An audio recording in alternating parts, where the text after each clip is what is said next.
অতিরিক্ত ভাড়া আদায়, টিকিট কালোবাজারি রোধ, যাত্রী হয়রানি বন্ধে বাস এবং লঞ্চ টার্মিনাল সমূহে জুডিশিয়াল ও এক্সিকিউটিভ ম্যাজিস্ট্রেটের সমন্বয়ে 9টি মোবাইল কোর্ট পরিচালিত হচ্ছে।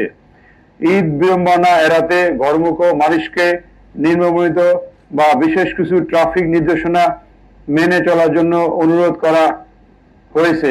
যাত্রী সাধারণের সুবিধার্থে তারা যাতে ঢাকা থেকে বাইরের জেলাসমূহে সহজে যেতে পারে, এই জন্য হাইওয়েতে ট্রাক, কাভার্ড ভ্যান, লরি চললে অসুবিধা হয়। গণপরিবহন মালিক এবং শ্রমিকদের জন্য বিশেষ নির্দেশনা প্রদান করা হয়েছে এবং এসব নির্দেশনা অনুসরণ করার জন্য গত সপ্তাহে আমরা 4টি বাস টার্মিনালে মালিক, শ্রমিক সহ সংশ্লিষ্টদের সাথে মতবিনিময় সভা বা সমন্বয় সভার আয়োজন করেছি, যাতে ঈদ ব্যবস্থাপনা টার্মিনাল কেন্দ্রিক ভালো হয়। বাস টার্মিনাল, লঞ্চ টার্মিনাল এবং রেল স্টেশনে গমনাগমনের রাস্তা এবং ঢাকা হইতে বাইরে যাওয়া এবং ঢাকার প্রবেশ মুখের সড়ক সমূহ নির্বিঘ্ন রাখতে আমাদের ডিএমপি ট্রাফিক পুলিশের অতিরিক্ত জনবল মোতায়েন করা হয়েছে বা হবে। আপনারা জানেন, ঈদের সময় রাজধানী প্রায় ফাঁকা হয়ে যায়। এই সময় অপরাধীরা যেন কোনো সুযোগ সুবিধা না নিতে পারে, সেজন্য টহল কার্যক্রম জোরদার সহ চেকপোস্টের কার্যক্রম বৃদ্ধি করা হয়েছে। আবাসিক এলাকা, বাণিজ্যিক এলাকা, কূটনীতিক এলাকায় বিশেষ নজরদারি থাকবে।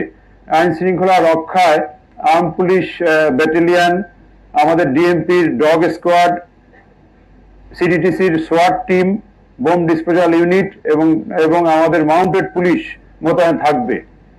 আপনারা ইতিমধ্যে জানেন যে ঢাকা শহরে ছিনতাই সহ ছোটখাটো অপরাধ প্রতিরোধ করার জন্য ট্রাফিকের নিয়োজিত সকল সার্জেন্ট এবং ট্রাফিকের ইন্সপেক্টরদের কাছে পিস্তল বা রিভলভার ইস্যু করা আছে।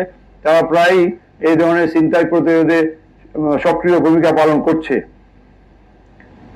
এবং ট্রাফিকের লোকজন পকেটমার ছিনতাইকারী আটক ছাড়াও আইন শৃঙ্খলা রক্ষায় অন্যান্য কার্যক্রম বা বিশেষ সংবাদও আমাদের থানা পুলিশকে দিচ্ছে, যাতে ইফেক্টিভ আইন শৃঙ্খলা ডিউটি পালন করা হয়।